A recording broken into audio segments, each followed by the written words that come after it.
Hi everyone, welcome back to Positiveflab.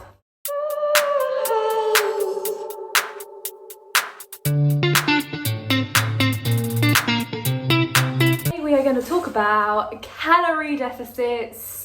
So this video, I just want to make a disclaimer, I am no nutritionist, I'm no PT, I am just giving you what I've learned throughout my fitness journey and what advice I can give to you guys.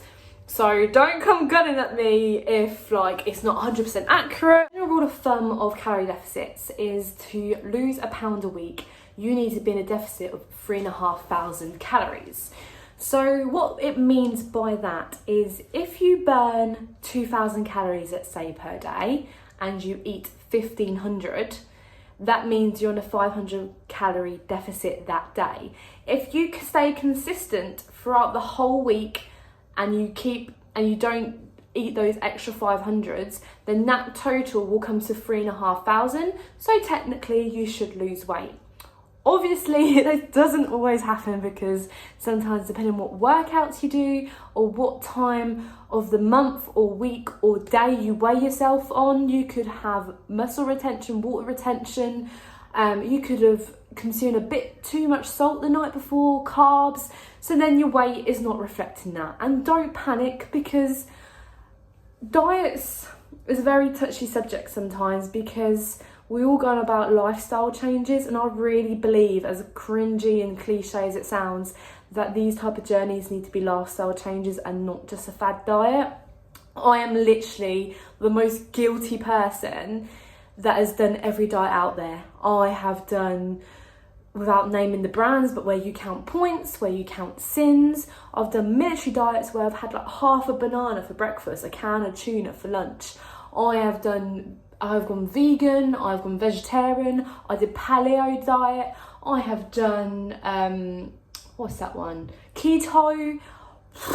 Name them at me, I've probably done them, which is really sad actually. And I have actually done calorie deficit before, but I was doing it the wrong way and in a way that wasn't helping me mentally.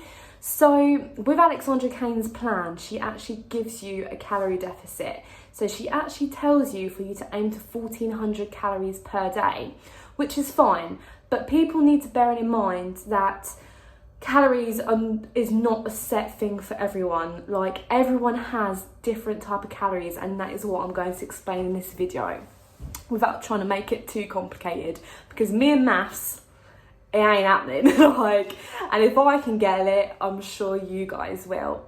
So for instance, when I used to calorie count, I thought, the less calories I consume, the quicker the weight's going to come off. In theory, yes, that could happen, but then I would have a cheat weekend, binge, because I'd been restricting myself a weekend, and then all those calories have gone out the window. Because people need to bear in mind that you can eat 1,000 calories a day, but on a Saturday, if you go and eat 10,000 calories because you're having a cheat day, that's just going to wipe that all out the window. Nothing wrong with cheat days or cheat nights, but you need to bear that in mind. If you're not seeing results, and sometimes people actually forget that might be the reason. Anyway, I do not recommend anyone to eat 1,000 calories unless you're a toddler. But I used to eat 1,200 calories and it affected me so much mentally and physically. And I didn't even see that many changes, if I'm quite honest. I was grumpy, I was not getting periods, I was not motivated, I couldn't even do a workout properly because I just didn't have the energy. And everyone needs to remember that actually food is energy. You shouldn't be afraid of calories, because calories are there to get us through the day. Calories, it can be so scary for some people, but we're there to consume them. Even a lettuce has calories in it. A full lettuce, I think, has 40 calories.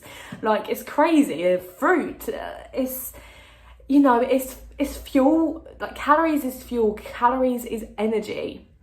So to give you an example, I have actually done a screen record of my stats, and I'll explain on a voiceover what I eat and what my deficit is and how I've been losing weight consistently for now 9 weeks.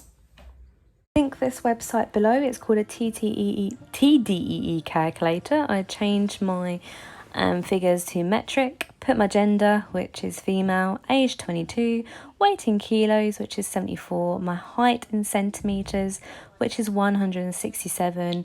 Activity wise, I put moderate, even though I try and work out 6 days a week. I do work at an office job, which means I'm sat on my bum all day, so that's why I'll just keep it to moderate, just so I know, because it's quite accurate anyway. Then just click calculate.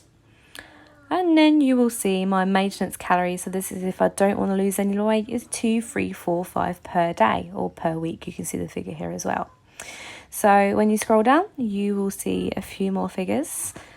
Most people talk about BMR, so that is called your basic metabolic rate. You can see here is 1513 calories, and that is how many calories you burn a day through just living, breathing, sleeping. So please do not go below that figure or you will just feel crap.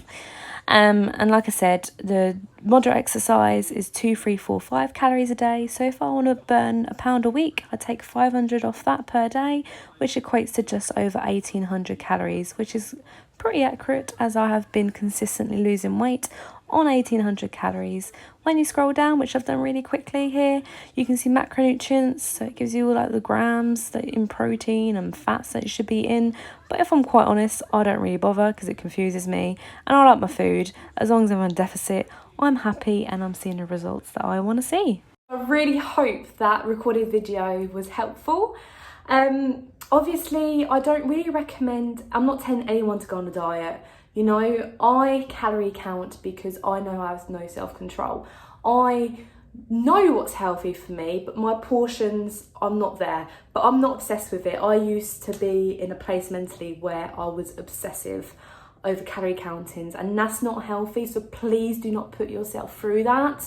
Like, please, if you feel yourself obsessing over it and getting scared of how much you're consuming, and just don't do it. You need to be aware that we are all human. You can have off days, you can have cheat nights, you can have cheat days. Live your life.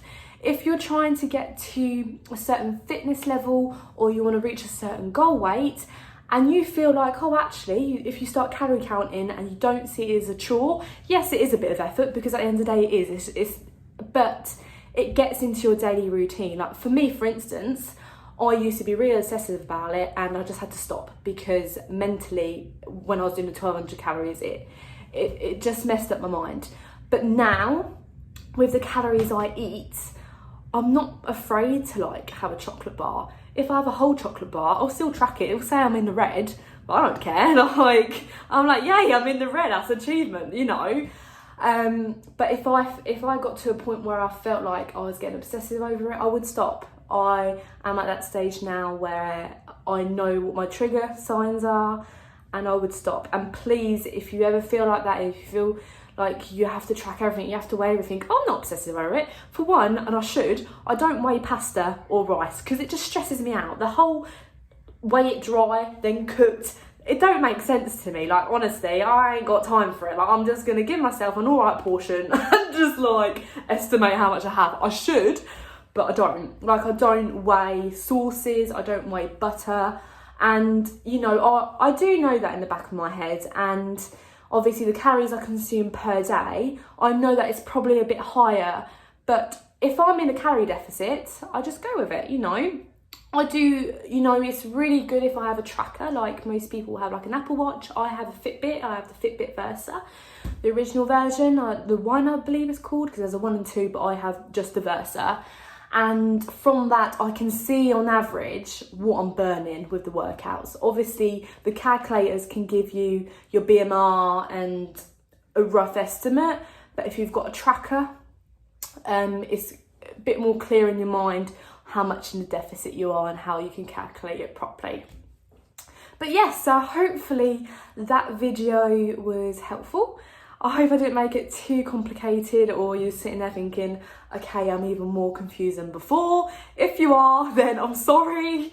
Hopefully, you know, I don't want anyone to be like, feel like I used to feel like calories are bad. Oh, if I up my calories by 300, I'm going to gain instant weight. Don't be scared. I know it's a scary thought, and if you're used to eating 1200, 1300 calories and all of a sudden you're seeing my video and you're thinking, oh crap, you know, Rosie's telling me I need to eat 1,600, but hang on, that's 300 more than I normally eat. Surely I'm going to put on weight, and all this anxiety and all these thoughts go in your head. Just try it, you know. For one, you're going to feel so much better. You can have that extra piece of bread, chocolate. You know, I'm not telling you to fill your diet with sweets, because obviously then that's not going to work. But in theory, if you ate sweets for a whole week but still was in a deficit, technically it should work. Don't do it. Fill yourself on veg, fruit, but still have those treats. You know, we're only here once, and you can't be boring. If you fancy a chocolate bar, have it. If you want a packet of crisps, a pack of Doritos, have it. If you don't want to track it, don't track it. Like, just do you, and whatever makes you happy, just go with it.